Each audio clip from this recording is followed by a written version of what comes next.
Welcome to our channel. నమస్కారం.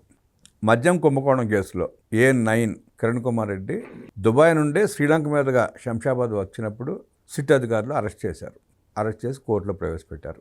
కిరణ్ కుమార్ రెడ్డి అరెస్ట్తో అసలు సూత్రధారి బయటపడే అవకాశం ఉందా? అసలు సూత్రధారిని కూడా సిట్ పిలిచి విచారించి అరెస్ట్ చేసే అవకాశం ఉందా? తెలుసుకునే ప్రయత్నం చేద్దాం. స్టేషన్ టైం అంతా కూడా ఉన్నారు టీడీపీ సీనియర్ నాయకులు కంచర్ల విజయభాస్కర్ గారు. వారి నుండి మరిన్ని విశేషాలు తెలుసుకుందాం. నమస్తే సార్. నమస్కారం. మద్యం కుంభకోణం కేసులో కిరణ్ కుమార్ రెడ్డి A9 ప్రధాన నిందితుడు. ఈ మనీ లాండరింగ్కి, షెల్ కంపెనీలకి సూత్రధారి అతనే. 24 నుంచి తప్పించుకుని పారిపోయి తప్పనిసరి పరిస్థితుల్లో హైదరాబాద్ వచ్చినప్పుడు అరెస్ట్ అయ్యాడు. ఏసీబీ కోర్టులో ప్రవేశపెట్టారు. ఏం జరగబోయే అవకాశం ఉంది? అసలు సూత్రధారి బయటపడే అవకాశం ఉందా ఈ అరెస్ట్తోనన్నా? ఎట్లా చూస్తారు? ఇప్పుడు A9 విషయం మీరు మాట్లాడేది మద్యం కుంభకోణం విషయం. ఈయన 2024 నుంచి పరారీలోనే ఉన్నాడు. ఇటీవల సుప్రీంకోర్టు ముందస్తు బెయిల్ కోసం సంప్రదించాడు. వీలు కాదు, 3,500 పైగా కోట్ల ఇప్పటి వరకు మాకు అందిన సమాచారం ప్రకారం అని చెప్పి, అందులో సింగిల్ జడ్జి ధర్మాసనం కాదు, అది సింగిల్ జడ్జి ఇచ్చిన తీర్పు కాదు. ఇద్దరు సుప్రీంకోర్టు జడ్జీలు, ఒక ప్రధాన న్యాయమూర్తి, ముగ్గురితో కూడినటువంటి ధర్మాసనం దాన్ని గురించి చర్చించి ముందస్తు బెయిల్ కాదు కదా, పోతే ఇందులో లబ్ధి పొందిన వాళ్ళు చాలామంది ఉన్నారు, మొత్తం తీగిలాగితే డొంకంతా కదులుతుంది, ఈ చాలామంది ఉన్నారు, ఇప్పటికే మా దగ్గర సమగ్ర సమాచారం ఉంది, ఇంకా సమాచారం కోసం మేము ప్రజాస్వామ్య పద్ధతుల్లో ప్రజాస్వామ్యాన్ని బలోపేతం చేయడానికి పారదర్శకంగా విచారణ జరుగుతుంది కాబట్టి దీని మీద మేము తుది నిర్ణయం ప్రకటించడానికి ముహూర్తం దగ్గర పడింది. ఈ పరిస్థితుల్లో ముందస్తు బెయిల్ కుదరదని చెప్పేసి అన్న తర్వాత అప్పటిదాకా దుబాయ్ అని చెప్పేసి, ఇంకా దుబాయ్లో ఉన్నాడో లేకపోతే ఏ దేశాల్లో ఉన్నాడో తెలియదు ఎవరికి.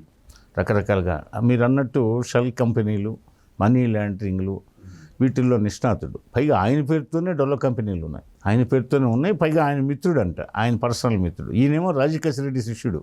ఈయనేమో మీరన్న ఈశ్వర్ కిరణ్ కుమార్ రెడ్డి ఏమో బీటెక్ విద్యార్థి. వీళ్ళంతా విద్యార్థులని చేతనేగా వీళ్ళు అక్కడికి తీసుకుపోయి డబ్బంతా తరలిచ్చి దుబాయ్లో కూర్చోబెట్టి, అపార్ట్మెంట్లో కూర్చోబెట్టి వీళ్ళందరి చేత డబ్బులు లెక్కించడం, పోతే అదేవిధంగా షెల్ కంపెనీల పేరుతో పెట్టించడం, పోతే ఇతర దేశాలలో డెవలప్ కంపెనీలు అవి ఇవి, పోతే ఇంకా గనులు వనులు ఇతర దేశాల్లో లెక్కర్ బిజినెస్లో, ఆఫ్రికన్ కంట్రీస్లో ఇంకా చాలా ఉన్నాయి కదా వీళ్ళకి. ఇవన్నీ కుర్రోళ్ళని ఉపయోగించేవాళ్ళు, ఈ నిరుద్యోగులని బీటెక్ కుర్రోళ్ళని తీసుకుపోయి అట్లాగా గంజాయి, డ్రగ్స్ వాటికి సంబంధించి వాళ్ళ నేచరే అది కదా, యువకులను పాడు చేయాల. నిరుద్యోగులుగా ఉన్న వాళ్ళ బలహీనతని ఆసరా చేసుకొని వాళ్ళందరినీ వీళ్ళకి బానిసలుగా చేసుకుని, కట్టు బానిసలుగా ఈ కేసులు ఇరికించాలి.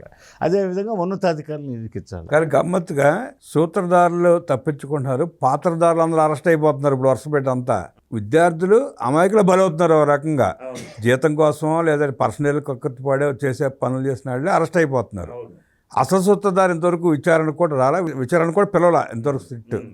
100 గొడ్లు తిన్న రాబందు ఒక గాలివాను కొట్టుకుపోతుందని మన పార్టీ మూల పురుషుడు ఎన్టీఆర్ గారు పదే సభల్లో చెప్పేవాడు.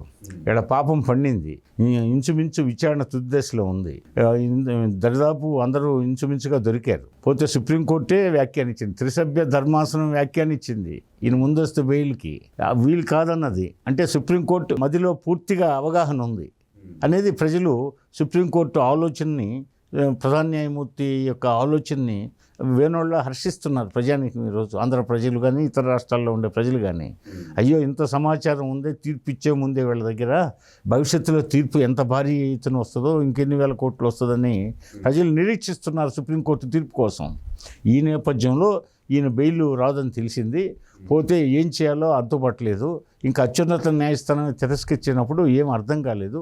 మొత్తానికి ఆయన ఏ పని మీద ఇంకేమన్నా దాచడానికి వచ్చాడో లేకపోతే అదినే వాళ్ళ కింగ్ పిన్ సలహాలు ఏమన్నా తీసుకోవడానికి వచ్చాడో కానీ మొత్తానికి దుబాయ్ నుంచి శ్రీలంక మీదుగా శంషాబాద్ ఎయిర్పోర్ట్కి నిన్న రాత్రి వచ్చినప్పుడు శంషాబాద్ పోలీసులు ఈయన్ని అరెస్ట్ చేసి సిట్కి అప్పచెప్పారు. సిట్ అధికారులు ఉదయానికి ఆయన్ని విజయవాడకు తరలించి ఏసీబీ కోర్టులో ప్రవేశపెట్టారు. ఏసీబీ కోర్టు ఆయన్ని గుంటూరు జైలుకి రిమాండ్కి పంపించింది. అయితే దీనికి సంబంధించి ఇప్పటికే చాలా రాజకేశ్ రెడ్డి అంచోడైన రాజకేశ్ రెడ్డి ప్రధాన ముద్దాయిగా ఉన్నాడు. మరి అట్లాగే మిగతా వాసుదేవరెడ్డి వీళ్ళంతా ఉన్నారు కదా దాంట్లో. వీళ్ళందరినీ విచారణ ఇప్పటికే అనేకసార్లు చేయడం జరిగింది. ఈయన కొత్తగా ఈయన్ని కస్టడీలోకి తీసుకున్నారు కదా, ఇప్పుడు కస్టడీ పిటిషన్ వేస్తారు. ఏం జరగబోతుందని మీరు అన్నారు. రిమాండ్ విధించాడు ఏసీబీ కోర్టు. పోతే తర్వాత వీళ్ళు కస్టడీ పిటిషన్ వేస్తారు. ఈరోజు వేసి ఉండొచ్చు ఇప్పుడు, లేదంటే రేపు వేస్తారు. రేపు వర్కింగ్ డే వేస్తే కోర్టు వారం రోజుల్లో 5 రోజుల్లో అడుగుతారు పోలీసు వారు. అడిగినప్పుడు కోర్టు 4 రోజుల్లో 3 రోజుల్లో 5 రోజుల్లో కస్టడీకి ఇస్తుంది. అప్పుడు పోలీసు ఇంటరాగేట్ చేస్తారు. ఆ ఇంటరాగేషన్లో చాలా విషయాలు బయటకు వస్తాయి. అంటే డొల్ల కంపెనీలు ఎన్ని ఉన్నాయి, అసలు ఎంతమంది మీలాంటి నిరుద్యోగ యువతని ఇతర దేశాల్లో పెట్టున్నారు, ఏ దేశాల్లో పెట్టున్నారు, ఎవరెవరికి ఏ బాధ్యతలు అప్పచెప్పారు. ఇప్పుడు నువ్వు ఎన్ని సంవత్సరాల నుంచి వాళ్ళ దగ్గర రాజకేశ్ రెడ్డి వీళ్ళందరి దగ్గర పనిచేస్తున్నావు కాబట్టి నీకు మీరందరికీ వసతి సౌకర్యాలంతా ఎక్కడున్నాయి, ఏమి ఇస్తున్నారు మీకు. ఇదే విధంగా ఈ పాప సొమ్ములో ఇప్పటిదాకా ఎంత ముట్టింది, ఎంత ముట్ట చెప్తామన్నారు. పోతే ఇప్పుడు దొంగతనంగా ఉన్నారు కాబట్టి ఇప్పుడు ఆశ్రయం ఎవరిస్తున్నారు, వీటన్నిటికి బిల్స్ ఎవరు చెల్లిస్తున్నారు, ఇవన్నీ పోలీసు వారి ఇంటరాగేషన్లో వస్తే వాళ్ళ ఫోన్లు స్వాధీనం చేసుకుంటారు. సాఫ్ట్వేర్ సంబంధించిన అన్ని అవసరమైతే ఫారెన్సిక్ ల్యాబ్ పంపిస్తారు. అదేవిధంగా హార్డ్ డిస్కులు ఇవన్నీ సేకరిస్తారు. ఇంకా అనేక విషయాలు, కొత్త విషయాలు కూడా వెలుగులో వచ్చే అవకాశం ఉంది. ఈ నేపథ్యంలో చివరికి కింగ్ పిన్ చుట్టూ అన్ని దారులు వస్తున్నాయి. All roads lead to Rome అన్నట్టు అన్ని దారులు ప్యాలెస్ వైపే చూపిస్తాయి. చివరికి కింగ్ పిన్ను అరెస్ట్ తప్పదు. ఇది పెద్ద 1000 కోట్ల మద్యం కుంభకోణం అని చెప్పేసి సుప్రీంకోర్టే వ్యాఖ్యానించింది. అదేవిధంగా మద్యం రవాణా ఉంది రెండో కేసు. అది అది అది వీళ్ళది ఎవరిది, కారుమూరి నాగేశ్వరరావు ఈడీ చేతిలోకి వెళ్ళింది, అరెస్టులు జరుగుతుంది. అది ముగింపుకు వచ్చింది. అట్లాగే మూడోది జోగి రమేష్ వాళ్ళది కల్తీ మద్యం కేసు ఉంది. అదేవిధంగా ఇప్పుడు ఇంకా విజయసాయిరెడ్డి ఇచ్చిన సమాచారం కూడా ఉంది కొంత. అయితే విజయసాయిరెడ్డి ఏంటంటే కక్కలాక మింగలేక అన్నట్టు కర్ర ఎరగకుండా పాము చావకుండా వ్యవహరిస్తున్నాడు. ఎందుకంటే ఆయన జగన్మోహన్ రెడ్డితో 14 కేసులు ఉన్నాయి కదా, ఈడీ దగ్గర 7 కేసులు, 11 కేసులు సిబిఐ దగ్గర ఉన్నాయి కదా, 18 కేసులు.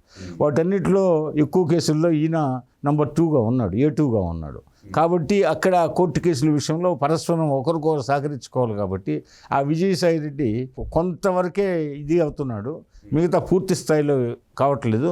మరోసారి మళ్ళీ విజయసాయిరెడ్డిని కూడా ఆ కేసుల్లో పిలిచే అవకాశం అక్కడ ఉంటే వాటికి సంబంధించి ఇక్కడ ఈ లిక్కరు పాలసీని మార్చింది, ఎక్కడ వాళ్ళు కూర్చుంది, ఎవరింట్లో కూర్చుంది, ఏమేమి చర్చించింది, మద్య నిషేధం అని చెప్పేసి మద్య నిషేధం చేయకపోగా ప్రభుత్వ పరంగా మద్యం సరఫరా అని చెప్పి ప్రజానీకాన్ని నమ్మించి ఆ మద్యం షాపుల్లో కూడా వీళ్ళ సొంత లిక్కర్ ప్రవేశపెట్టి, పోతే చీప్ లిక్కర్ ప్రవేశపెట్టి వాటిని ఏ విధంగా డిజిటలైజేషన్ లేకుండా డబ్బు మార్గం ద్వారా ఏ విధంగా తరలించింది, ఇవన్నీ విజయసాయిరెడ్డి ద్వారా కొంత సమాచారం. భారీ కుంభకోణానికి విజయసాయిరెడ్డి కూడా కీలక సూత్రధారే. ఇప్పుడు ఈ కిరణ్ కుమార్ రెడ్డి అరెస్ట్తో మొత్తం బట్టబయలే అవకాశం ఉంది. మనీ లాండరింగ్ కానివ్వండి, షెల్ కంపెనీలు కానివ్వండి, అతని ద్వారా జరిగినాయి కాబట్టి అతని అరెస్ట్ అన్నీ కొలుకొచ్చి కింగ్ పిన్ అరెస్ట్ అయ్యే అవకాశం కూడా త్వరలో ఉంది. అవును, ప్రజాస్వామ్యాన్ని నీరుగార్చకూడదని. కానీ అసలు కింగ్ పిన్ అనేది పసిపిల్లవాడిని అడిగినా ఆంధ్ర రాష్ట్రంలో చెప్తారు. తెలుసు, ప్రజాస్వామ్యయుతంగా పోలీసులు వ్యవహరిస్తున్నారు, చట్టబద్ధంగా వెళ్తున్నారు కాబట్టి కొంచెం లేట్ అవుతుంది, డిలే ప్రాసెస్. అవును, అంటే మనం వ్యవస్థలన్నింటినీ నీరుగార్చాడని మనం చెప్పాం. కానీ వాళ్ళ ప్రభుత్వం మన ప్రభుత్వానికి వాళ్ళ ప్రభుత్వానికి ఉన్న తేడాన్ని మనం చూపించడానికి సమయం పడుతుంది అంతేగాని ముహూర్తం ముంచుకొచ్చింది. All roads lead to Rome అన్నట్టుగా ప్యాలెస్ వైపు అంతా కదులుతుంది వ్యవహారం, తీగిలాగితే డొంకంతా కదిలినట్టు. కాబట్టి త్వరలో ఆ పార్టీ నామరూపాలు లేకుండా పోయే అవకాశం ఉంది. ఆ కింగ్ పిన్ యొక్క రాక్షస కృత్యాలు, కింగ్ పిన్ యొక్క అవినీతి, పోతే కింగ్ పిన్ యొక్క దోపిడీ మొత్తం తేటతెల్లమై రాష్ట్ర ప్రజలు పూర్తి 100% కొంతమంది ఇంకా నమ్ముతున్నారు కదా, ఆ నమ్మే కొంతమందికి కూడా అయ్యో తప్పు చేసామే ఇతను నమ్మి అని చెప్పేసి పశ్చాత్తాపం చెందే రోజు కూడా త్వరలో రాబోతుంది. అరెస్ట్ అయిన అందరూ యలహంక ప్యాలెస్ వైపు చేతులెత్తి చూపిస్తున్నారు. జగన్ రెడ్డి కింగ్ పిన్ అంటూ తేల్చే ప్రయత్నం జరుగుతూ ఉంది. కింగ్ పిన్ పేరు బయట రాగానే సిట్ పిలిచి విచారించి అరెస్ట్ చేసి ఈడీకి అప్పచెప్పే అవకాశం ఉందంటూ విశ్లేషించిన విజయభాస్కర్ గారికి ధన్యవాదాలు తెలియజేస్తూ నమస్కారం.